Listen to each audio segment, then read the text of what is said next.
Oh, sorry, and if you'll excuse me, I'm about to take my much-needed vacation away from intergalactic travel and messing with time and space as we know it. Yeah, nothing is gonna stop me from having the time of my life. Oh, and it looks like that's the airport calling right now to confirm my flight. Yeah? Wait, what do you mean how Delfino is a real place? That's impossible. I saw the ad on the TV and every thing. No.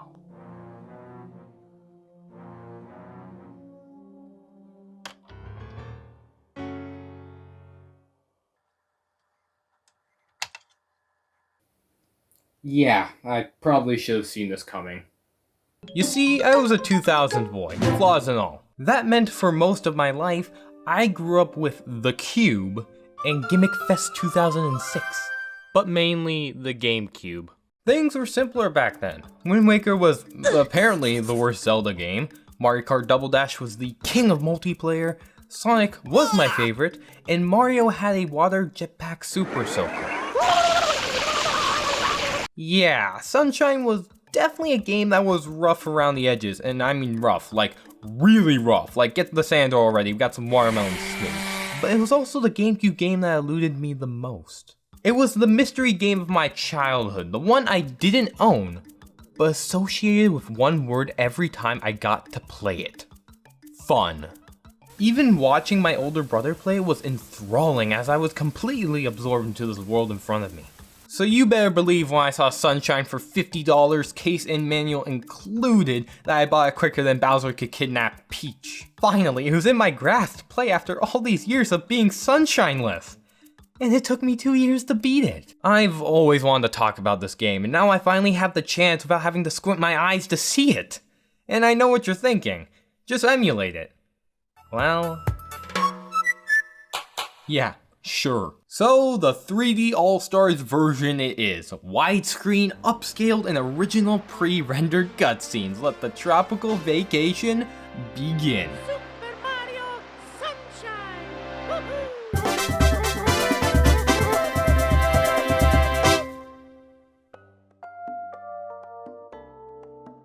This vacation will bring us to the tropical Isle Delfino. It's an island shaped like a dolphin, that's adorable! Filled with fruits, beaches, questionable intelligence, and foreshadowing.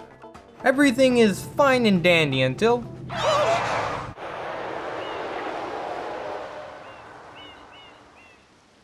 an art project gone wrong has enveloped a part of the airport, and it's up to Mario to fix it because let's face it, these toads are the most useless things in the Mushroom Kingdom.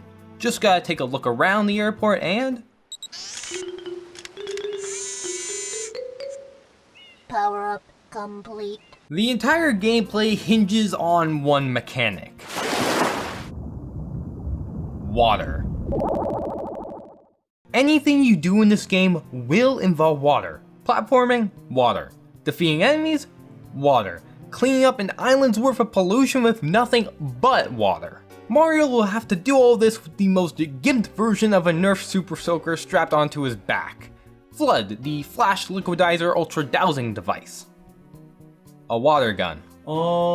Developed by Professor Egad, remember that fact, Flood is your companion that will assist you throughout the game. Most of the time.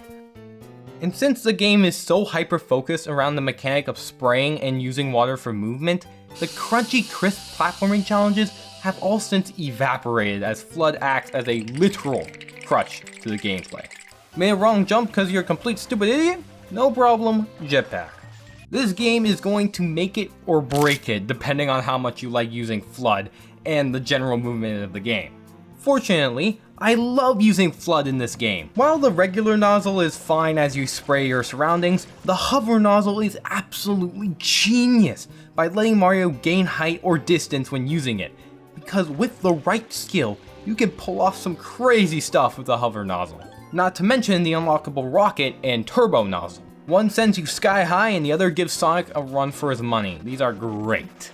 But since Flood is the main focus of the game, the levels themselves were definitely more designed with that in mind. But I have a different problem to deal with now. So after acquiring Flood, the airport's problem is solved by simply spraying it, the day is saved, yada yada.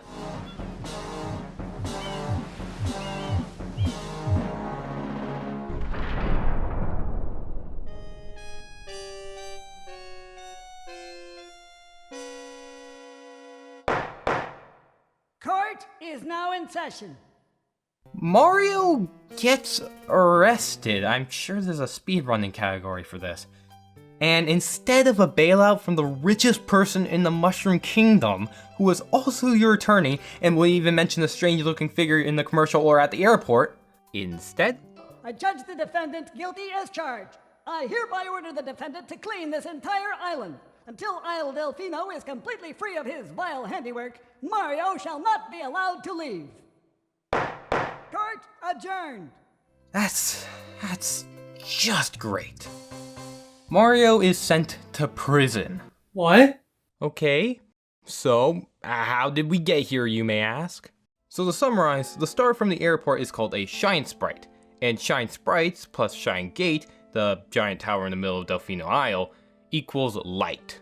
But since some imposter dressed up as Mario smothered the tower and Isle Delfino with goop, the light has all but faded from this tropical paradise. Mario is then falsely convicted by the idiot populace that mistake him for his doppelganger, and we're back to where we started, in prison. Whatever, let's talk about something positive. Delfino Plaza. The hub world to end all hub worlds. While Peach's castle was definitely filled with secrets, it was also, for lack of a better term, empty. And the Comet Observatory was a little too small for my liking. But Delfino Plaza is everything I could have asked for because it feels alive. Located just in front of an active volcano, if pollution won't get rid of these things raining in the streets, then if luck may have it, a volcanic eruption will. Infested with piantas from left to right, selling fruits, managing boats, getting stuck on an island just off the coast, knowing you can't swim for 3 years, just to get off and wish you were back on the island. Okay. It feels like a place that's lived in, and mixed with the game's controls, becomes a concrete jungle to mess around in. It's just too bad everybody here hates you. Unfortunately, since Mario was arrested for a crime he never did, he has to clean an entire island's worth of pollution because these coconut trees with papaya noses can't tell the difference between a fully fleshed human being and a man who looks like he jumped out of the city's local sewer pipes. Even though you fight him here multiple times, they keep on blaming you. Ladies and gentlemen, I present the laziest species Nintendo's ever created. The piantas are a very questionable species, but what they lack in intelligence they sure make up for in stupidity. But I digress, action speaks louder than words, so let's defeat another one of those sludge monsters and restore the town statue back to normal. Oh my goodness, he's right there! He even tries to kidnap Princess Peach. Why am I not released of all charges? Never mind.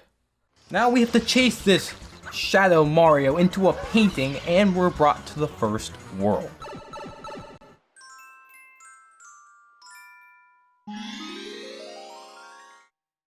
Now, Sunshine does have fewer levels than Mario 64, however, they are much larger with increased scale and fidelity, like Noki Bay and Peanut Park for example. All the levels are literal sandboxes for you to run around in. Divided into 8 episodes, each level follows a narrative of some sort. For example, Noki Bay. The water is polluted and your first thought is that it's because of this gopher and this disgusting machinery. Be gone! But that doesn't fix the problem. In episode 2, Mario fights a squid, and that doesn't work either. So in episode 3, Mario takes diving lessons so he can give an eel a dentist appointment in Atlantis. And afterwards, if you go down here again, you'll see all the Nokis you helped, relaxing around in the ocean depths. Your actions have consequences that actually influence the world around you in a positive way. It's this kind of progression that makes the world feel alive, and it's present in every level. Bianco Hills, you restore the bridge leading to the giant windmill, then face off against PD Piranha at said windmill, who made his first appearance in this game. Later on, you'll just find him chilling on the other side of this gorge. My favorite level, Rico Harbor, has a pollution problem, much like Noki Bay, however, this time it's caused by a gooper blooper. Just send him sky high and at episode 8, the Battle Arena turns into a populous plaza of pineapple sellers. Serena Beach has the sketchiest setting ever. Or the most GameCube setting ever. You have to save this hotel from electric goop caused by a ghost manta ray. And once you do that, it turns out the entire hotel is infested with ghosts because King Boo is hiding in the casino area. Which they kindly ask Mario to deal with. Yeah, sure. But Pianta Village is the epitome of this, as you've spent the entire game helping these loafy lugs and now you get to see where they live in their most natural habitat, as it's either flooded with lava or attacked by fire dogs. You help them out because of course you will, which culminates in the Fluff Festival at the end, which is just so nice, and leagues above the Watermelon Festival. Another cool detail is how you can see other levels from the one you're in. Just look out on the cliff at the beginning of Bianco Hills and you'll see Rico Harbor and Pina Park. Serena Beach is just off the coast of Gelato Beach. And in Pianta Village, just go up to one of those giant trees and behold the view of a lifetime. This helps make Isle Delfino feel like a real place instead of a bunch of segmented levels, and that's why I think I appreciate this game so much, as not only do I like the gameplay, but the world it explores. And that gameplay, it's so good. Just moving around is so much fun. No other Mario game is as fun to control as this one for me. And the way you can approach almost all of your situations in any way you like is refreshing. Episode 3 of Pianta Village. You have to get to the mayor to retrieve your water jetpack while the floor is lava. There are so many routes you can take, it's entirely up to you and your skill at the game, or just some out-of-the-box thinking to complete the level. Another example is episode 5 of Pina Park, where the Ferris wheel has gone stir crazy thanks to its electric turtle. Now what the game wants you to do is climb up the back of the building to get rid of it, but we can do what I like to call the fun way, and just climb up here, jump right through the Ferris wheel, and bada bing bada boom, we're done with this level. However, there is an exception to this entire game's mechanics, being the floodless levels when Shadow Mario steals Flood, and you'll have to complete a basic 3D Mario level, and they're fine at best, and this level at worst. And the music. Oh my, slap that thing on your summer playlist right now, you won't regret it. While sticking to one consistent theme of summer does mean it has less variety than other Mario games, I don't even care, it's so good. Koji Kondo, you've done it again. So the levels are fantastic, the gameplay is fun, and the music is great, what could possibly go wrong? Right. It's no secret that even compared to Mario 64, Sunshine's got some jank to it. From rough collision detection to broken boat physics, Sunshine's got it all. Falling through a completely normal platform? Only in Mario Sunshine. Well, at least Sunshine is the only Mario game where Princess Peach does not get kidnapped, never mind. Not until 10 shines are collected does Princess Peach finally get kidnapped. A new record! Mario then chases the perpetrator to Pina Park, where Shadow Mario's identity is finally revealed. Bowser Jr. And he thinks that Peach is his mother. I'm no Dr. Mario, but I'm pretty sure that is preposterous. Bowser Jr. created this entire charade to blame Mario, using a magic paintbrush that was given to him by an old man in a white coat. Wait. And that logo on the brush looks very familiar, actually. Purchasing this item from Gab Science Incorporated. Well, with this, all my wishes come true. Strange old man in a white coat. Egad. I swear, someone at Nintendo was playing a big arc with Professor Egad as the villain.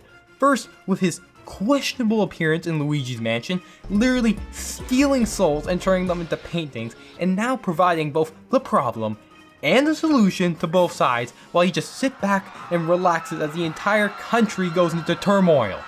They were going to do a big finale, and then Miyamoto stepped in.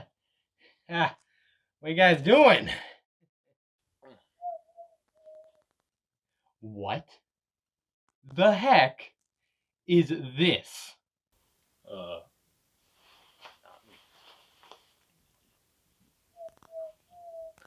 I'm not one to point fingers, but this was Bill's idea. Dude! Story? And as revenge, he personally puts in the pachinko and lily pad level. You're welcome. At least Peach is properly kidnapped this time and taken to this giant volcano. Now I have more of a reason than a bailout to do what I'm doing. And also to get back at that son of a Koopa for doing this in the first place. As tradition, I fully completed every 3D Mario game before, and Sunshine will be no different. Except that this will be one of the most tedious games I ever had to complete. Nothing, and I mean nothing, in this game is more evident of Sunshine's rushed development cycle than the blue coins. Okay, maybe the watermelons still. But of all the convoluted, cryptic, tedious collectibles in a video game, this takes the cake. Like they had these painted marks that Bowser Jr. left behind. You spray it, you get a blue coin. Or you had to race to the other side of the painting to test your skill or whatever. And it's like they just stopped designing good puzzles or puzzles at all right there. There are small blue butterflies that Yoshi can eat to get a blue coin, despite the game not telling you at all. Or just spray this blue bird to get a blue coin because that makes sense. Or spray this random piece of furniture in this ghost house of a hotel to get a blue coin. Like how? Not to mention, they're also episode exclusive. You could waste an entire half an hour scouring through a level just to find out you were one episode off. I don't care if the internet is or was a thing back then where you could just look up the location. That shouldn't be a scapegoat. That shouldn't be a scapegoat for bad design. And if you thought that only extended to the blue coins, Noki Bay, to get a shine you have to spray this golden bird. Why is it always the birds? Hidden shine marks on random spots of the beach. Grab 100 coins in a level, but since the layout and enemies change depending on which episode you're on, it's a gamble in itself if a single level has enough coins to grab, and you don't even get to stay in the level after getting that shine. How are we evolving backwards? Stare at the sun and spray it. Why?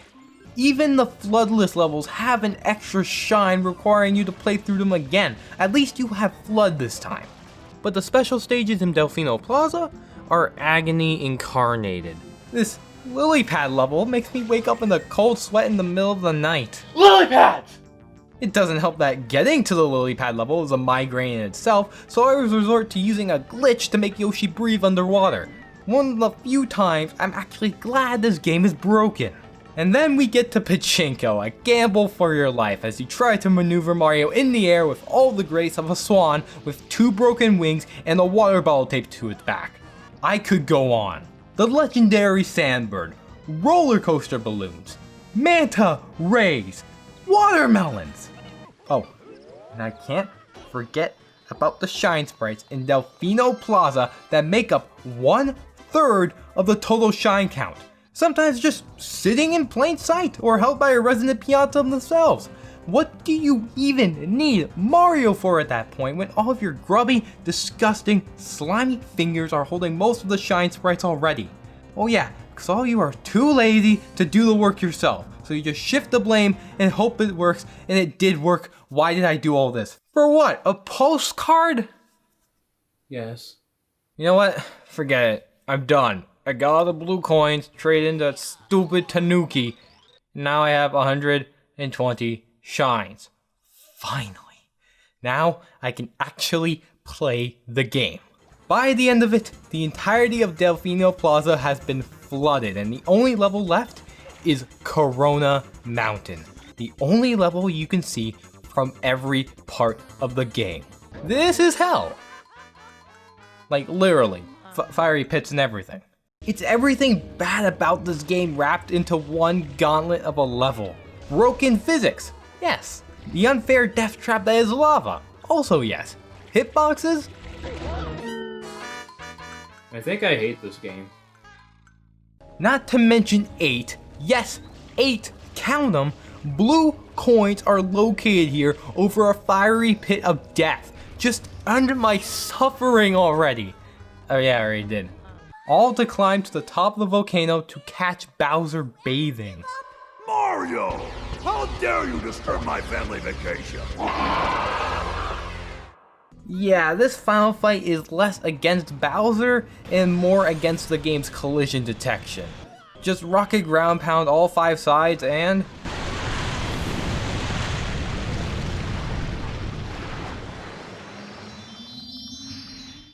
With Bowser and Bowser Jr. defeated, all 120 shines returned and a pollution crisis averted by flooding the entire town, finally, our vacation can begin!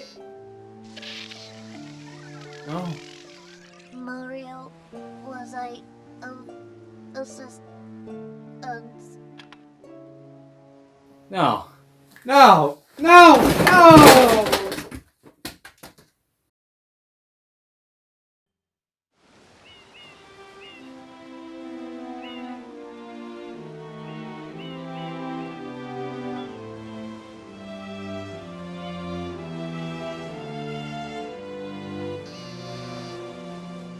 The vacation starts now. Well, that was a cheap shot at emotions, but I did it. Mario Sunshine has been 100% completed. Thank you, thank you, thank you. I am never doing this again. Mario Sunshine is like all vacations.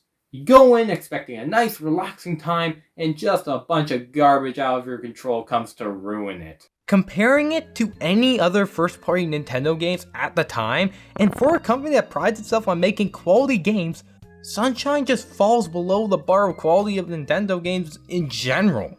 You can't convince me otherwise. This game was not rushed, or at least a part of it wasn't. From the inflated blue coin count to redoing levels for shines and the numerous amounts of bugs and glitches that exceed even Mario 64 in terms of brokenness, Mario Sunshine comes out as a half-baked mess of a game. And even with all that, I can't help but love it. You thought I hate this game? Yeah, right. What can I say? I love games that are broken messes. There is still so much I love that easily outweighs the cons. The movement is fantastic, and gimmicks such as Flood has yet to be matched in my eyes. The music remains one of my favorite video game soundtracks of all time, and the levels are fantastic to just relax or run around in. And the Piantas, for the garbage lazy pieces of trees that they are, I care about them.